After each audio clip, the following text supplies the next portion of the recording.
Egaa akkam jirtan hordoftoonni Oroo chaanaalii viidiyoo kana keessatti kan nuti waliin ilaallu suuraa ta'ee viidiyoo wanta faayilii irraa qabnu kamuu ol kaayachuudhaan akka nu jalaan banne yeroo kamuu haala ittiin argachuu dandeenyu iimeela fayyadamuudhaan haala ittiin argachuu dandeenyu viidiyoo kana keessatti waliin ilaalla. Fakkeenyaaf silkiin keessaa yoo reezit taate yookaan yoo guutuun isaa haqamee jedhe fakkeenyaaf guutuun isaa yoo haqamee jedhe suuraan keessaa wanni hunduu ni bada.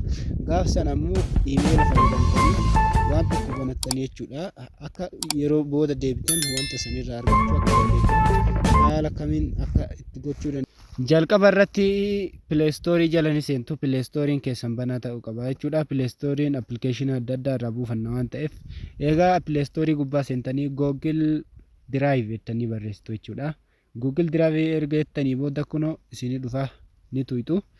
Sana booddee ni eeydu jechuudha. Isa Google Drive jedhu kana install ni gootu jechuudha. Egasii booddee haga inni install ta'uu ni eeyna. Haala kanaan ni eeydu jechuudha. Haga inni gadi bu'uu ni eeyna. Install ta'aa jira jechuudha. Walumaan ilaalla hanga inni bu'utti nu wajjin turaa.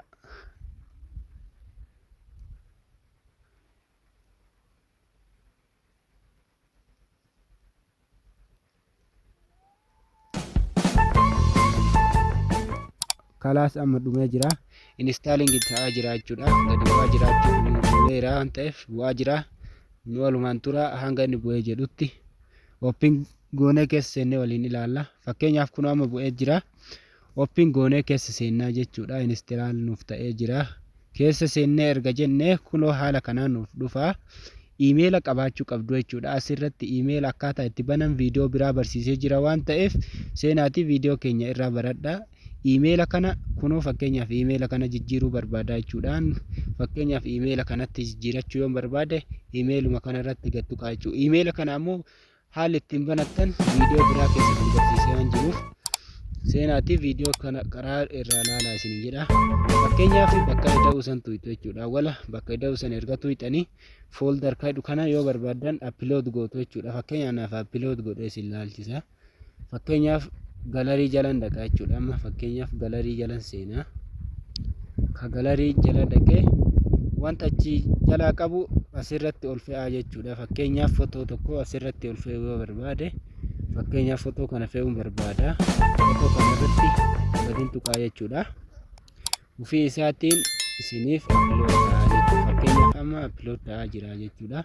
Yoo ammoo isin didi kan ta'u taate sararaan tuqaa sadan gubbaa san ni tuyxu. Ni didaa jechuudha. Yeroo tokko wifi malee warri daataa fayyadamtan isin didaa jechuudha. Kun amma dalagaa hin jiru waan hojjetaa hin jiru wifi eegaa jira jechuudha. Waiting for wifi dha. Kanaaf sararaan tuqaa sadan gubbaa san ni tuyxu. Kunoo sararaan tuqaa sadan gubbaa gara olii jiru san ni tuyxu. Sana booda bakka setting jedhu kana ni seentu.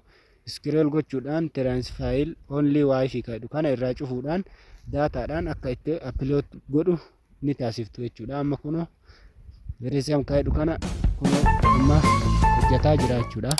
Upload ta'aatiin jira.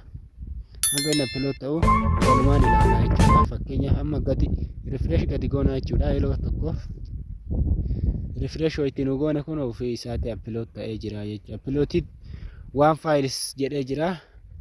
Kunoo nuuf hojjetee jira gadi bu'ee jira jechuudha.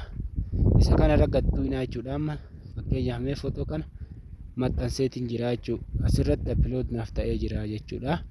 Haala kanaan hunda keessa isaatu ol fe'achuu dandeessu. Ammallee uploadii kana ni seenna. Fakkeenyaaf viidiyoo guutuu isaa yoo barbaadan ammoo suuraa yoo barbaadan guutuu isaa bakka tokko select gootanii upload gochuu ni dandeessu. Tokko isaatiin hundi isaatu upload ta'ee akkana dhumaachuu upload waan gochuun barbaanneef irraa deebi'aa isinitti agarsiisuufi jechuudha hordoftoota kiyyaa. Kanumaa viidiyoo kanarraa barnoota bareedaa argattan jedheetiin amana. Hanga viidiyoo biraatti walitti deebinu nagaan tura. Viidiyoo keenya like gochuu hin dagatinaa akkasuma chaanaalii kana subscribe gochuu hin dagatinaa isiniin jedha. Akkasumas akkaataa chaanaalii kana subscribe itti gootan yookaan ammoo chaanaalii kana argachuu yoo hin dandeenye haala kamiin akkaataa itti argachuu dandeessan isin agarsiisa. Jalqabarra YouTube gubbaan ni dhaytu Oroo channel jettanii ni barreessitu jechuudha. Oroo channel jettanii erga barreessitanii booda search ni gootu. Egasii booda Oroo fudhaan Oroo channel hedduun banamee jira waan ta'eef oroo chaanaal kadhu isa kana filattu jechuudha. Kan mallattoo diimaa qabu kana filattu jechuudha. Oroo chaanaal jedha jechuudha. Loogoon isaatis kunoo nama 349 qaba jechuudha. Barnoota hedduu jira fi ammoo namoota ganaa qofa qaba. Baradhaa seenaatii barnoota adda addaa waa hedduutu irra jira jechuudha. Sabskiraayib ni gootu. Sabskiraayib erga gootanii booddee notifaakshina isaa olii irra deeffattu jechuudha. Akkuma viidiyoon hojjannee erga nu maxxansine isin bira dafee isin bira ga'uuf si fayyada. Olii kanarra gootu jechuudha. Erga olii irra gootanii booda viidiyoon keenya itti hojjannee takkatti maan akka isin bira ga'uuf si fayyada. Nagaan tura. Baay baay.